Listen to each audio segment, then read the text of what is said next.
This is episode 1135. So AI is, no different than anything else. Maybe you're talking about investing in a data center. Maybe you're talking about building a module for retail media networks or search or something, right? Either way, you need the full background story. You need to know the competition around it. You need to know effectively what's the ROI and what we're going to do in the payback period. The difference with AI is there's just maybe a little bit of unknown, right? And so you're taking a slightly higher risk of that return on investment when it's less clear than, say, some Capex investment in something. And that's largely the same for any product that we develop, though, is that there's certain risk to an unknown of is the client going to actually appreciate and use this as much as we think it's going to like it. But AI is probably another half step above that in terms of just general risk. Is this going to work? Of course, there are certain things like, we know it's going to be great, so let's just do it because it's going to improve performance for our clients.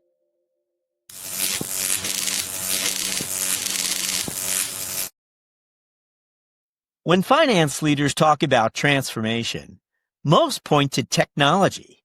But Clayton Kossl reminds us transformation begins with language, how a company defines value, aligns around metrics, and tells its story internally and externally. In an industry where automation and AI promise efficiency, Clayton argues that clarity and consistency remain the true performance drivers. Our talk with Clayton Kossl begins after this.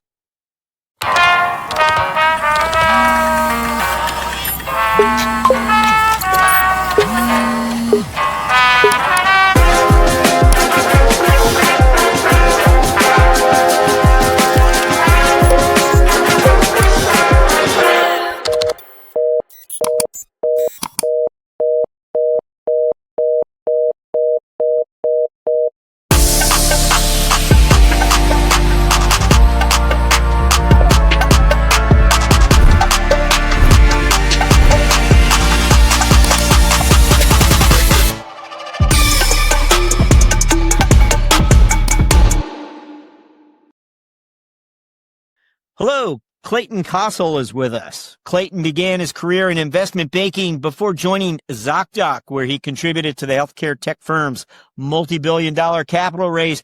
He went on to become CFO of Paintzen, helping guide the company through rapid growth and its sale to PPG Industries.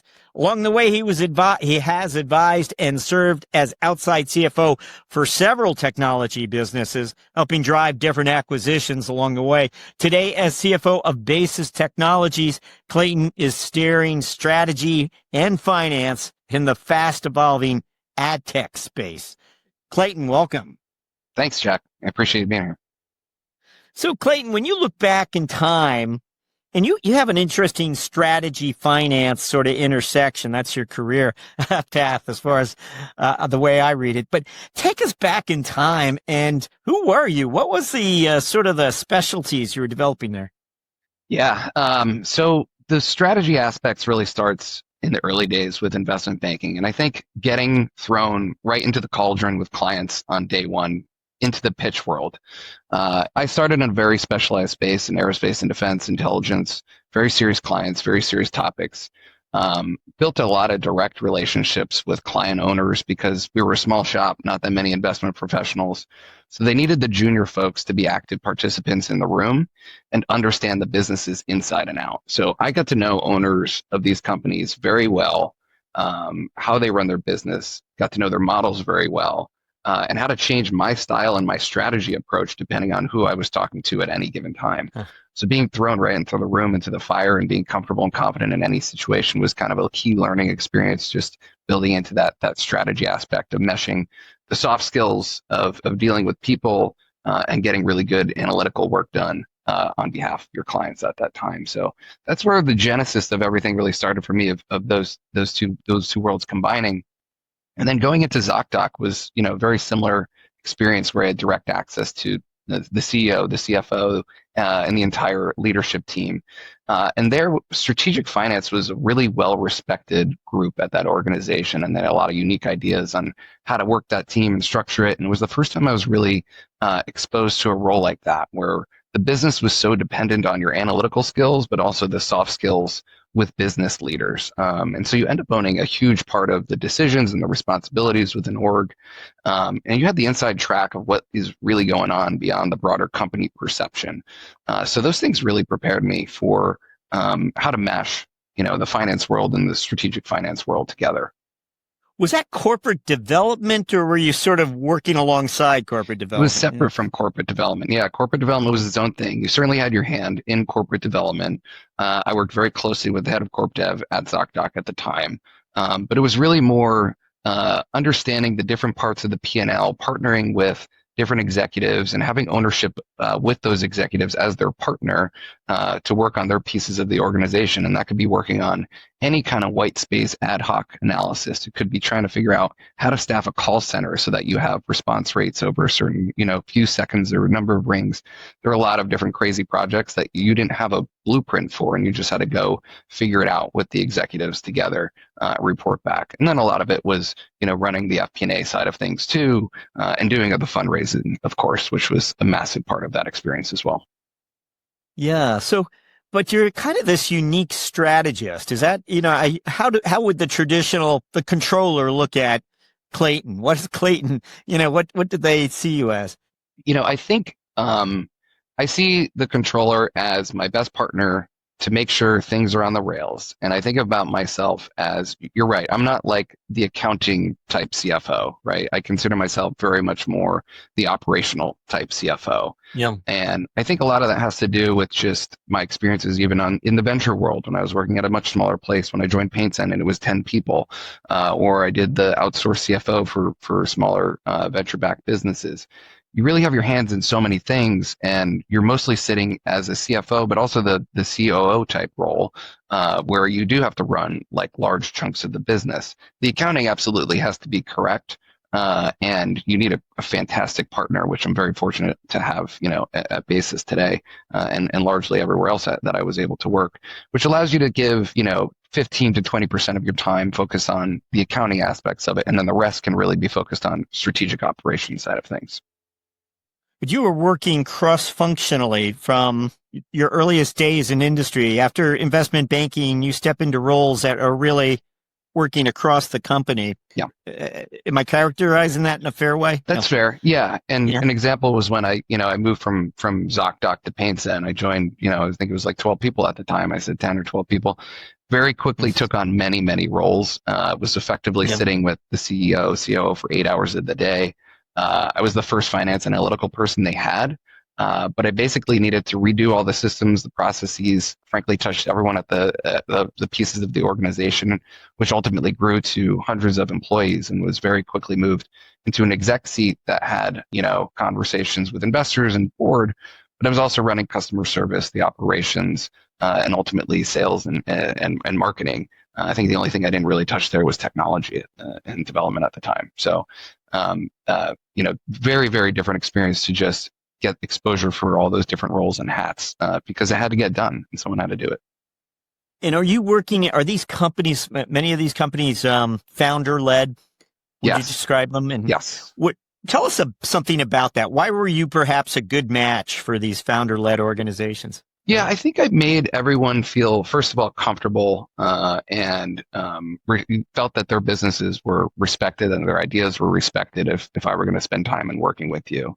The other thing is a lot of these businesses are very complicated, especially in the healthcare space, and they're hard to explain. And so I think one of the reasons that I succeeded with a lot of these folks was because I was able to work with them to very quickly understand how their business operated in extreme detail, package that up in a way that works in a core financial model that they can work on or refer to and think about in a long-term projection plan, but also package up the company with a story. A lot of the interesting things back to like the aerospace and defense world or about storytelling, because you're dealing with this very niche technology that may work for, some three-letter agency somewhere, and it's very hard to explain. So for your ability to take this complex topic and mash it up into a story that's, visually, appealing in a presentation and explainable, is really important for people to take away and have interest in that. And so that's why I think a lot of the folks that I got to work with were excited, because we were able to tell these great stories about their businesses in a way that drove a lot of interest for outside parties. Wondering, as you reflect back now on those experiences prior to Basis, was there a unexpected turn or off-script experience played that became a pivoted role in your CFO journey? I think as part of my journey, I had taken a lot of risk, right? And I think it was, at the time, it was going from banking into the venture world was a crazy idea for someone at that time in my age. And I kind of, applied to ZocDoc almost as a joke when I was waiting for my MD, at a gate in Boston somewhere for a day trip. And I said, yeah, I'm going to go work for this company that's like best place to work. And my life's going to be so much better. And then, you start to dig in, you have the conversations with these folks, and you realize, what you thought is not actually what it is. You have these very type A, very serious people, who are hyper focused on mashing strategy and finance together. And so you're like, yeah, that's what I want. Those are the people I want to be with. And those are the people I can learn from.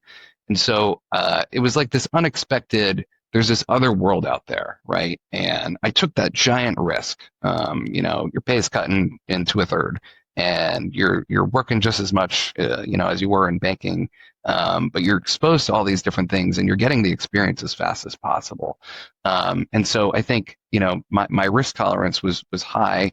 And then years later, something called Silicon Alley came to New York, and it was basically, I don't know if you heard about this, but it was basically all these, folks who are in banking, and they're all sitting there sad, looking at their BlackBerries, like, what am I going to do with my life? And they're looking for these opportunities in VC world. And I was like, oh wow, this was me, 5-10 years ago, whatever. And now it's like a structured thing that people feel comfortable doing. So for me, that was like a big, what your expectation was is not necessarily reality. You don't have to go into PE and then VC and all this stuff. You can kind of break the mold and figure out your own path of how you get to these roles. Could you have easily become a chief strategy officer versus a CFO, one or the other? Chief strategy officer is an odd title to me. I think when you're chief strategy officer, usually you're more heavily involved in the product development from the onset, right? And so, I think especially if you look at companies mature like Basis, a chief strategy officer is probably someone who's been developing the product for 15 years, right? And then they move into the role because they don't want the day-to-day of the product aspects of it, but they want the big picture things, and they want the partnership discussions and whatnot. So strategy, I think varies. Strategy as a title depends on the company and the industry. So for us, it would be more product focused. When I think about how I apply strategy, it probably more fit into like a COO type role, right? And like how to really well run a business through good methodologies of operations. Well, we want to ask you, we might have a few more career-related questions for you a little later, but right now let's find out about Basis Technologies. Tell us about Basis Technologies. Yeah. This, I have ad tech down, programmatic ad tech. Tell us about this space. Tell us about this company. Yeah. So Basis is an advertising technology that helps brands and agencies basically plan, buy, optimize, and analyze their digital media spend. So at its core, what we built is a platform that takes a very fragmented, very complex advertising industry. I think of all the different channels that you have in media. There's display, video, search, social, programmatic, direct publisher type deals, and it brings it into one place. And we're in a CFO chat. So for finance leaders, the marketing line item is one of the largest discretionary expenses. And the challenge is that marketing spend is often spread across different channels, it's managed in disconnected systems with a lot of manual work that flows between those things. And so it's hard to find and ensure efficiency, transparency, and that you're getting return on what you're spending. And Basis solves that by giving the marketing team a single place that unifies the workflows and automates repetitive tasks, and it ties it directly to your results and your business outcomes. And actually, I didn't even know it before until I first had some early conversations. But the company was called Centro at the time.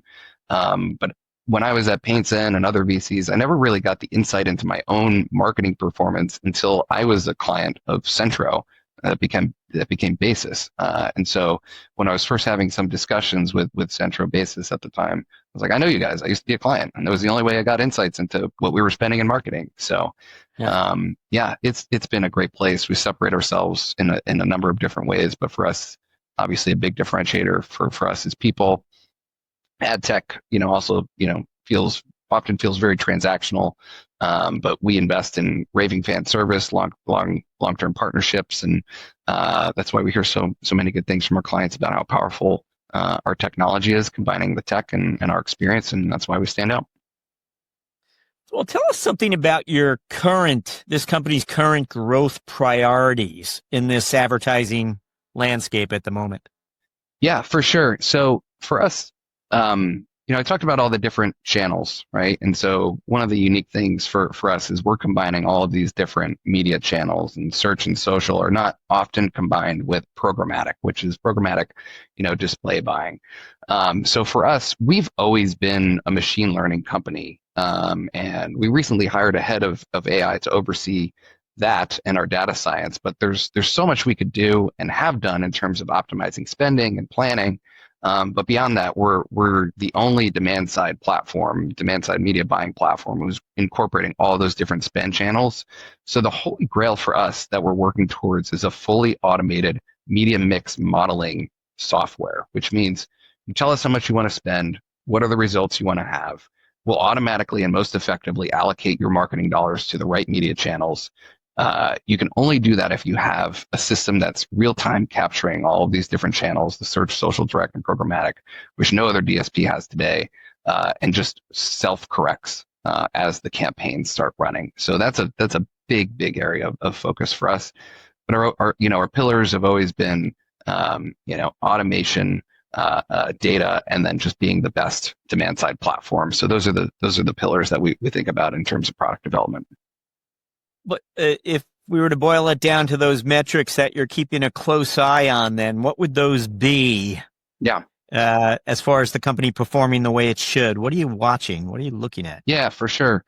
And so I would almost separate that from just the product development, because for product development, we think about these are very long-term projects that we're building, and long-term, things that we're developing. And so certainly we look at the costs of those teams and the people and the time that they're spending, estimates versus the return that we expect on those things.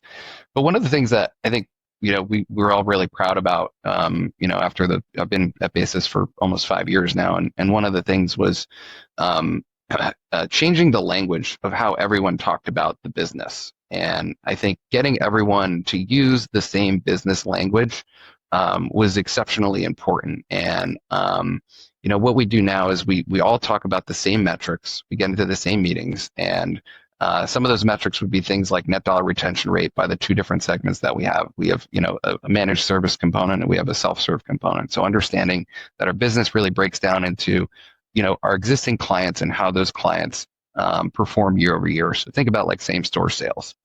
And then we have like new business components. How are we doing, and how are we tackling new business wins?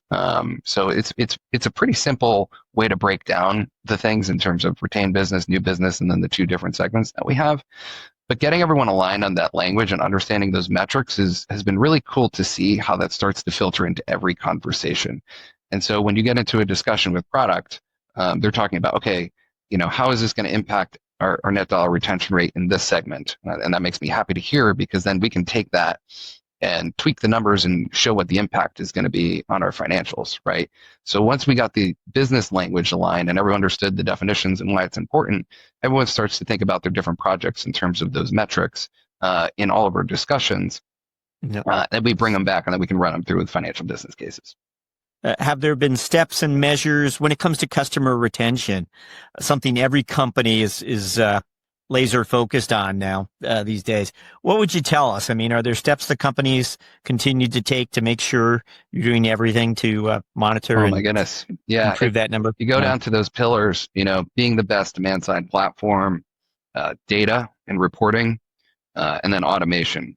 So there's a reason those are our three pillars, and it all has to do with fulfilling our customers' top needs. One, you have to be the best DSP because you need your dollars to be spent in the most effective way that drives the most performance for each of those dollars. Data and reporting is super, super important for all of our clients because there are so many different channels and they have to bring back and justify, they have to justify their jobs to their teams, right?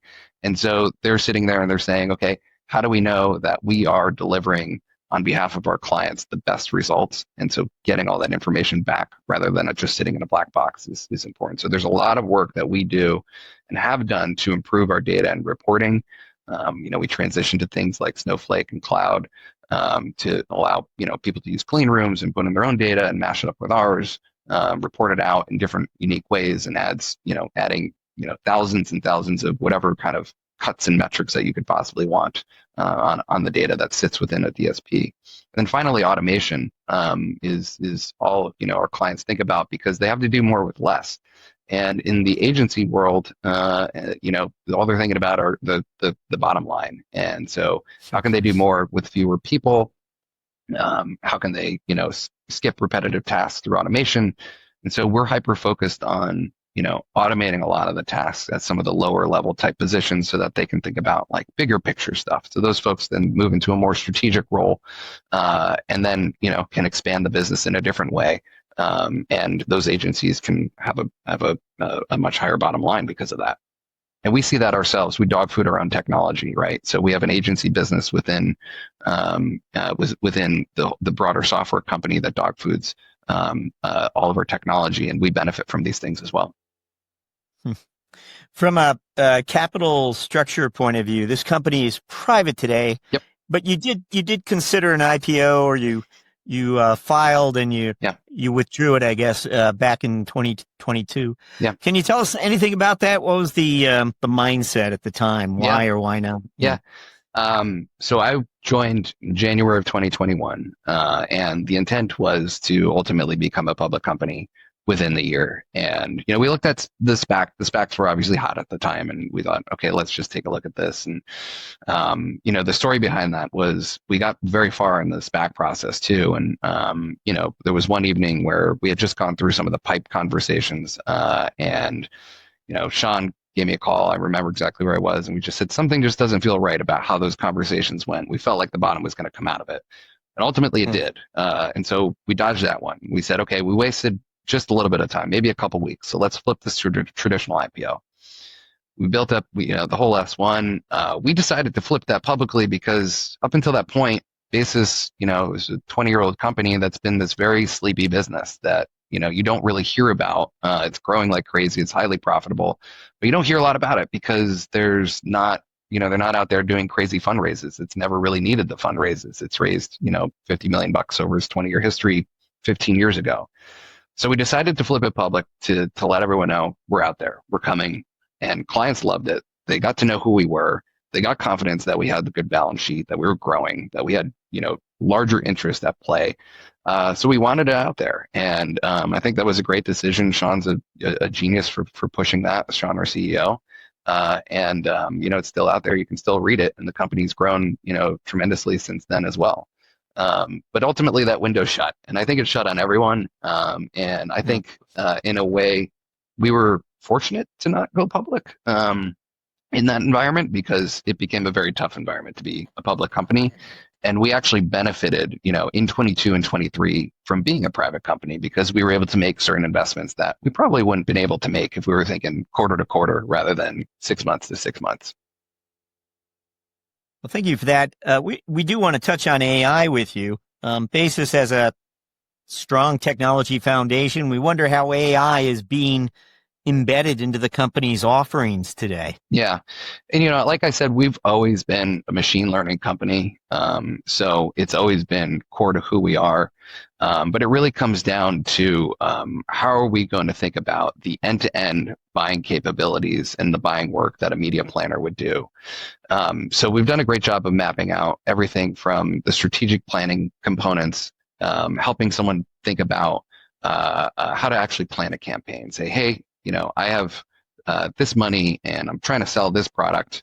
How do I think about a broader campaign? And so, what we're helping out is the automation around, okay, you're telling us these small facts. Let us put together this plan for you, and then you hit go and we'll run it, right? And then it's, like I said before, it's all of the improvements that get made on the back half, right? And so if you can bring together all these different channels into one system that's thinking about performance that self-improves, it's kind of the holy grail for a media buyer, because you have all this data flowing and all this performance information that's self-correcting and improving upon itself, that you can just kind of sit back and think about your job in a different perspective. And then, of course, you can do reporting out in a much more effective manner as well. What about finance? How is your finance team currently using AI to improve efficiency, among other things? Yeah. Our finance group has always been a very, digital forward group. So when COVID hit, our efficiency actually increased quite a bit. So we've always been a very digitized finance organization. I think there are things that we can and are exploring around AI to help with, certain automation of matching of different data, internal data, not like the kind of data that you would typically see in an accounting system that's maybe more specific to the ad tech world, that we're building, internal systems that match, certain billing information and reporting out. For us, I'm a very risk tolerant CFO, but the one thing I don't risk is the numbers being wrong.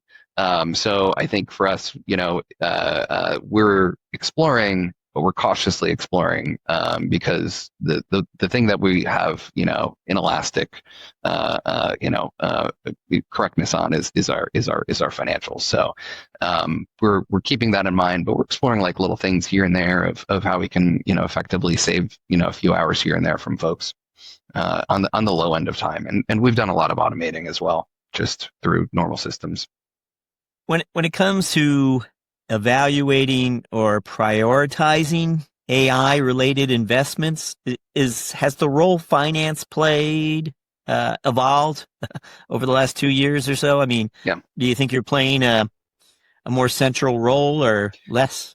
I think it's a new flavor of another investment, and the way we've always thought about investments, and even back to the ZocDoc days, was just business case oriented, right? And so one of the things that we brought to Basis was the concept of the business case and how to present a business case, what's the information you needed, how do you build a financial model around it. And so AI is, no different than anything else. Maybe you're talking about investing in a data center. Maybe you're talking about building a module for retail media networks or search or something, right? Either way, you need the full background story. You need to know the competition around it. You need to know effectively what's the ROI and what we're going to do in the payback period. The difference with AI is there's just maybe a little bit of unknown, right? And so you're taking a slightly higher risk of that return on investment when it's less clear than, say, some Capex investment in something. And that's largely the same for any product that we develop, though, is that there's certain risk to an unknown of like, well, is the client going to actually appreciate and use this as much as we think it's going to like it? But AI is probably another half step above that in terms of just general risk. Is this going to work? Of course, there are certain things like, we know it's going to be great, so let's just do it because it's going to improve performance for our clients. Are there certain challenges or risks that you see coming to the surface as you look to adopt AI, and whether it's finance or cross operations? I mentioned it before, just risk on the numbers. I think for us, I think we're going to be a company that's checking our numbers ourselves for a long period of time until there's certainty around what AI is actually doing in the finance world. I think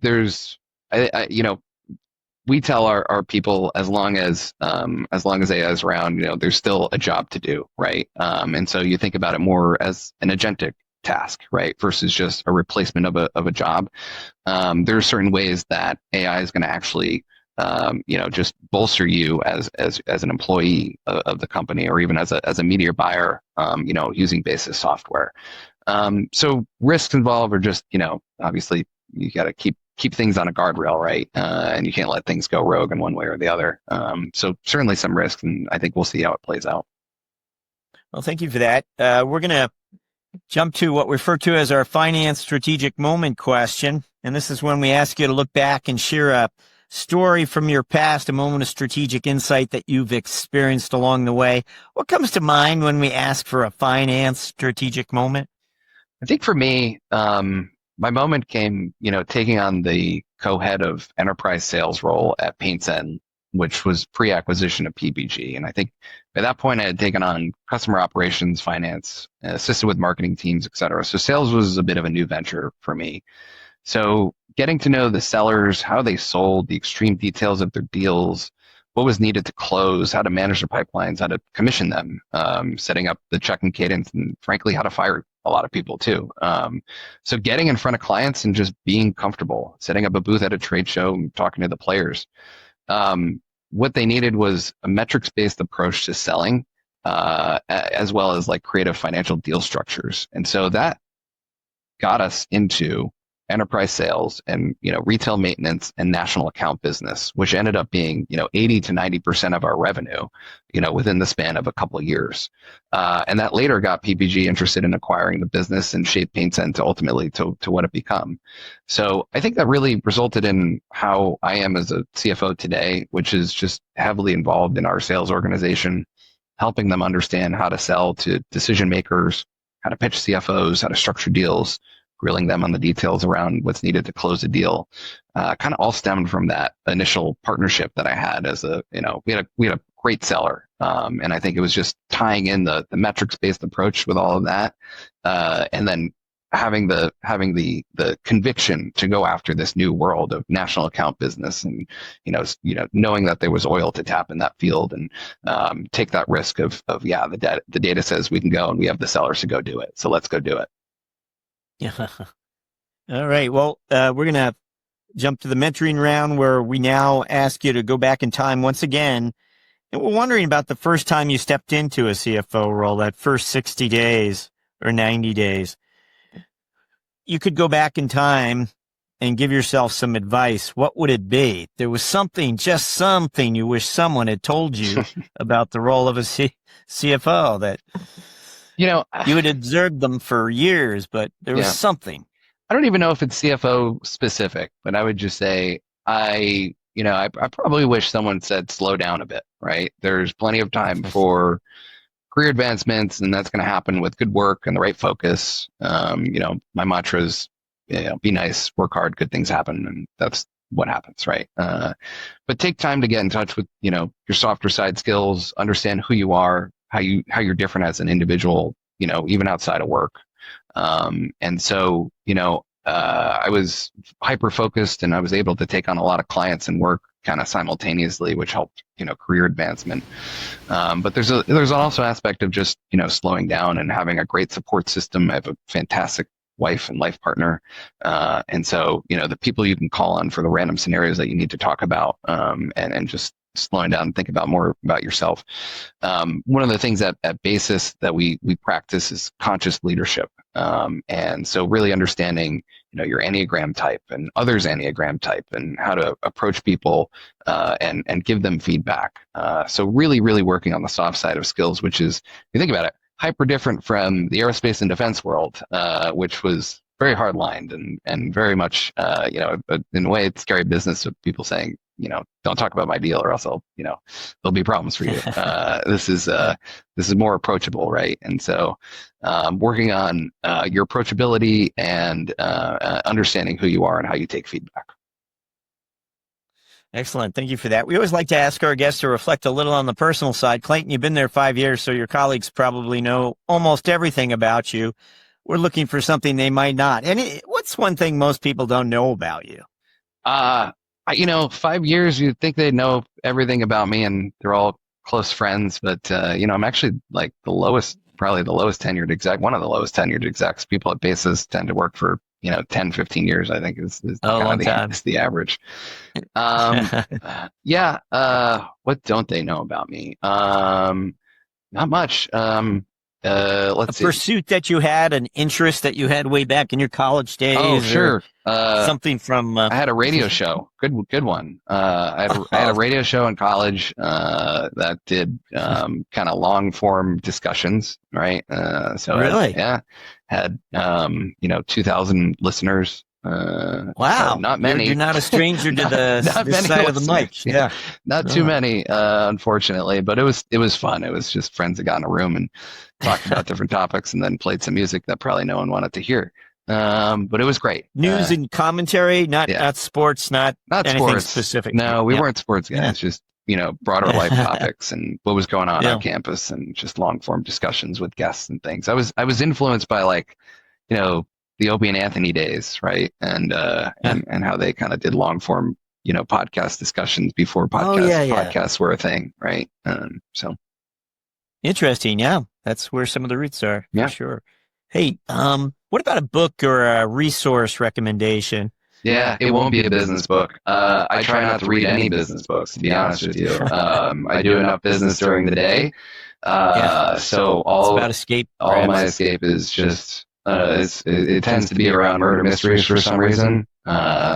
So any good murder mystery that Steve Hamilton the Steve Hamilton books are phenomenal. Cold Day of Paradise is a great place to start.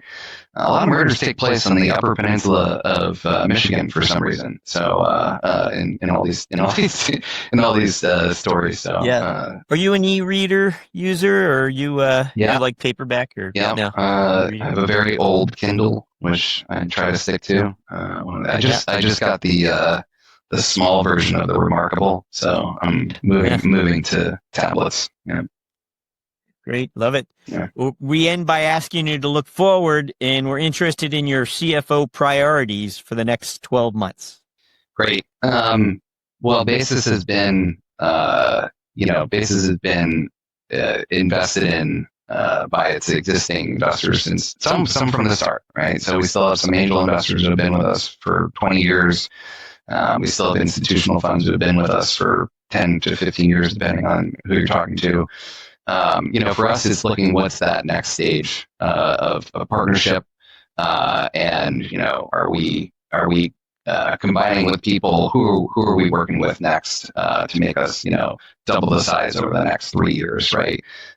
So for us, my priorities, my team is hyper focused on generally just increasing enterprise value. One of the things that I did when I joined was bring that strategic finance title to the organization, and some of the folks were actually already doing it. They just didn't really know it, but they were in an FP&A role. So we had them just focus on strategic finance, and the title of that job is just increase enterprise value, right? So we're all focused on any ways that we can increase enterprise value. So I say, rotation of shareholders is one way, and bringing up new people who can bring us a wealth of a treasure trove to go after new and exciting things. But that could be just any strategic project that we're evaluating that's going to drive enterprise value for the clients. And then, of course, sales, leaning into sales and understanding, what our clients need, and making sure I'm having the discussions with our sellers to help them close everything that we need from a sales perspective. Clayton Kossl, thank you for joining us on CFO Thought Leader. Thanks, Jack.